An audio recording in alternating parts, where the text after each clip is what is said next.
একটু বাটার দিয়ে সেঁকে দিচ্ছি ব্রেডটা।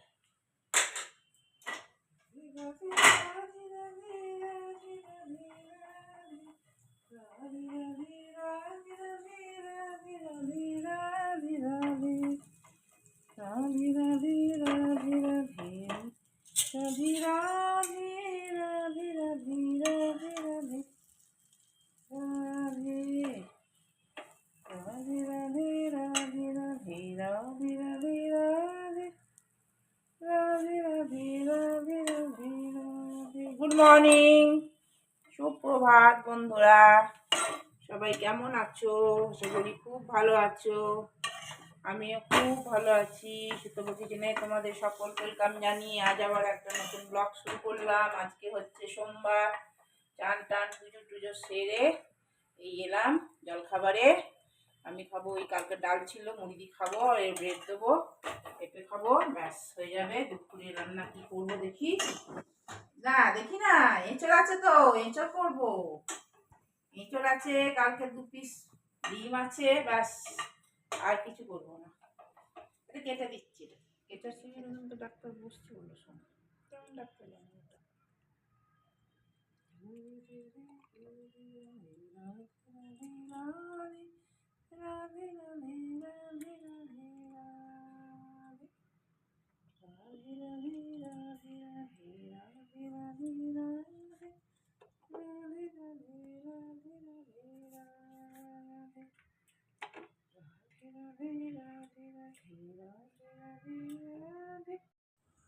এঁচড় কাটছি, এঁচড় কাটছি মানে নিচে বসে কাটতে হচ্ছে, দাঁড়িয়ে দাঁড়িয়ে না হচ্ছে না। এঁচড়টা ভাই তো সরে সরে চলে যাচ্ছে, ওই জন্য এঁচড়টা এখানে নিচে বসে দেখে নিচেই কাটা যাচ্ছে না।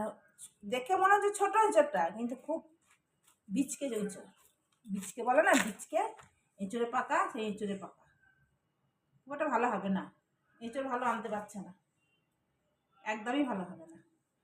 আটাগুলো জল নিয়েছি, এর মধ্যেই ডুবিয়ে দেবো, তাহলে আটাটা না এর মধ্যেই থাকবে, মানে লাগবে না বটিতে। আমি এরকম করি এঁচড় কাটি। হাতে একটু তেল লাগাবো, একটু সরে যাচ্ছে, তাহলে আবার দাঁড়িয়ে দাঁড়িয়ে কী করে কাটবো এঁচড়, বাবা ভালো না। কষি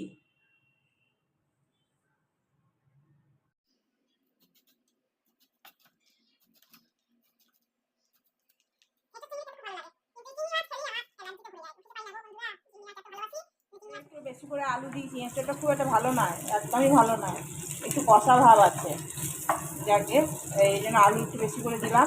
আর কালকে এই 4টে ডিম করেছিল, তার মধ্যে আমরা দুজনে একটা একটা করে খেয়েছি, আর বাকি 2টো ডিম আছে, তো সেই ডিম 2টো হয়ে যাবে। একটু ডাল করবো, ব্যাস হয়ে যাবে। ডাল বোধহয় আছে, দেখতে হবে, মনে পড়ছে না। তাহলে এটা ভাজা হয়ে গেছে, আবার এঁচড় কটা এর মধ্যেই দিয়ে দেবো।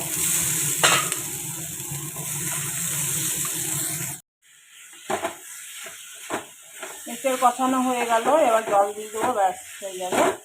আর একটু সজনে ডাঁটা করবো, তাহলেই আমার রান্না কমপ্লিট। চলো, আমার রান্না হয়ে গেছে, এটা জল দিয়ে দিই একটু। এঁচড়টা ভালো নয়, কিন্তু রান্নাটা খুব হেভি হয়েছে। এঁচড়টা খুব একটা ভালো নয়, চলো চলবে, খুব একটা কষা নয়, একদম কষা হলে খাওয়া যেত না। চলো হয়ে গেছে, হটপটে ঢেলে দেবো এবার।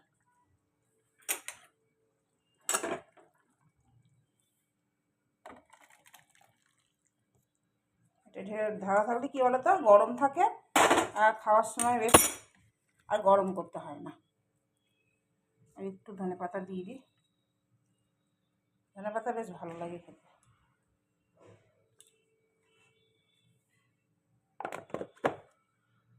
ডাঁটা পোস্ত করলাম, হেভি হয়েছে টেস্ট হতে। একটুখানি পোস্ত রেখে দিলাম, ও যদি খায় একটু পেঁয়াজ দিয়ে মেখে দেবো। ওই ডাঁটা তো খায় না, খেলে দেবো।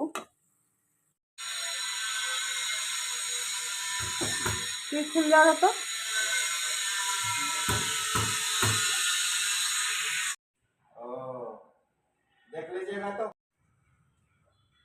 পর্দাটা লাগাবে বলে ওই জন্য এসছে।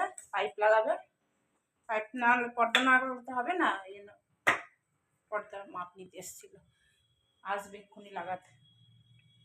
এমন কিছু শক্ত নাই, দেরি করে এসছে খেতে, 3:30টার সময় এলো, 3:30 কি 3:35 হয়ে গেছে খাচ্ছে। তখন আমার খাওয়া দাওয়া হয়ে গেল, বাসন কাসন মাজলাম, তা করতে করতে এলেন। ইভিনিং সন্ধ্যা দিলাম, আর দেখো রাতের জন্য ডাল বসিয়ে দিয়েছি, ছোলার ডাল। ছোলার ডাল ওই দুপুরবেলা দিয়ে আমি ভিজিয়ে দিয়েছিলাম, এই ছোলার ডাল করবো আর রাতে রুটি করবো।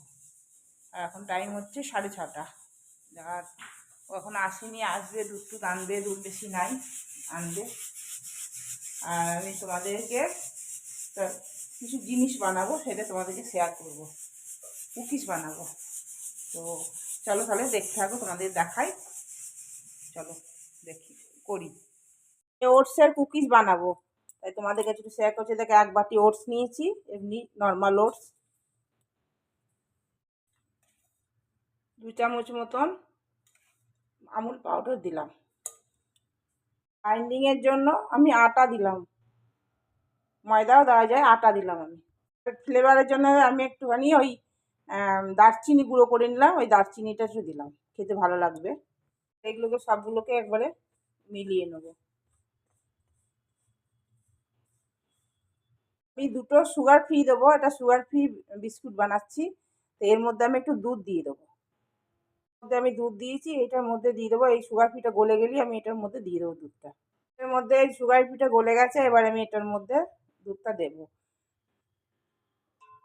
এই 2 চামচের মতন দুধ দিচ্ছি। এবার এটাকে মাখবো ভালো করে, বেশি দুধ দেবো না। এরকম ডো হলো, শক্ত ডো হলো, আমার মোট 3 চামচের মতন দুধ লেগেছে, এই দেখো। এবারে আমি গোল গোল করে কুকিজের মতন বানিয়ে নেবো, দেখাচ্ছি তোমাদেরকে। এরকম গোল গোল করে কুকিজের মতন ডিজাইন করে নিচ্ছি, এরকম করে হাতে করে চেপে চেপে, বিস্কুটের যেমন হয় ওই রকম কোনো রকম ডিজাইনও করতে পারো, আমি এমনি প্লেন ডিজাইন করছি।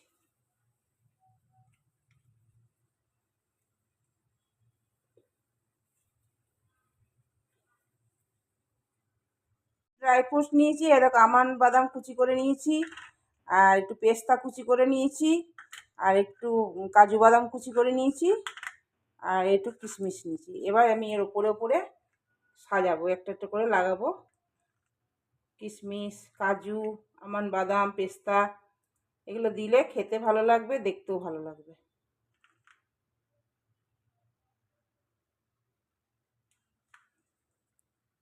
মাইক্রোওয়েভে করবো বিস্কুটটা, দিয়ে দেখো সুন্দর করে সাজিয়ে নিয়েছি, এই ওপরে সব কাজু দিয়েছি, আর এটার মধ্যে আমি, আমার কাছে বাটার পেপার নাই বলে আমি এটার মধ্যে একটু তেল গুলিয়ে নিয়েছি, আর এইভাবে করে সাজিয়ে দিচ্ছি।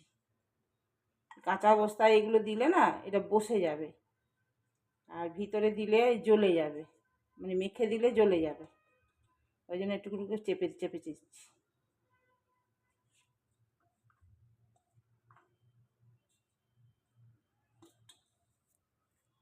এটা আমি 4 মিনিট দিচ্ছি, এখন 4 মিনিট দিয়ে দেখি, তারপর আমি আবার বাড়াবো।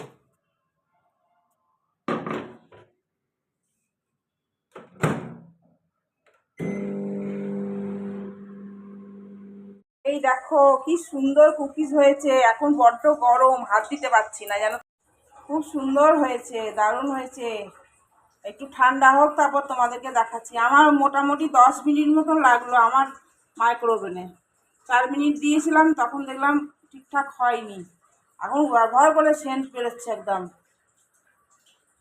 ও ঠান্ডা হয়ে গেছে, আর দেখো কি সুন্দর হয়েছে, এইটা একটুখানি খালি জ্বলে গেছে পিছনটা, আর দেখো শুনতে পাচ্ছ ঠক ঠক ঠক ঠক, এইগুলো বাদামগুলো উঠে যাচ্ছে, কিন্তু খুব সুন্দর হয়েছে, দারুণ হয়েছে, দারুণ। আমি খেয়ে দেখলাম, একটা খেলাম, অপূর্ব হয়েছে। বক্সটার মধ্যে স্টোর করে রাখলাম।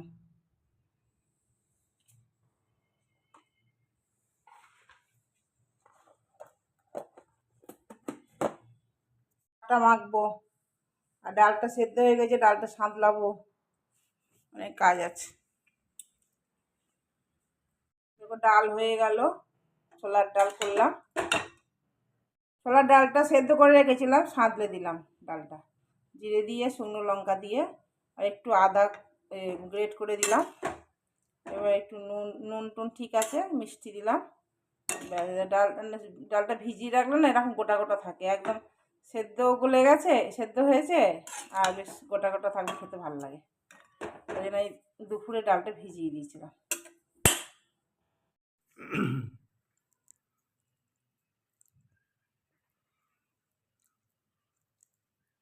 হেভি হয়েছে ছোলা ডালটা, অনেকদিন পর ছোলা ডাল খাচ্ছি।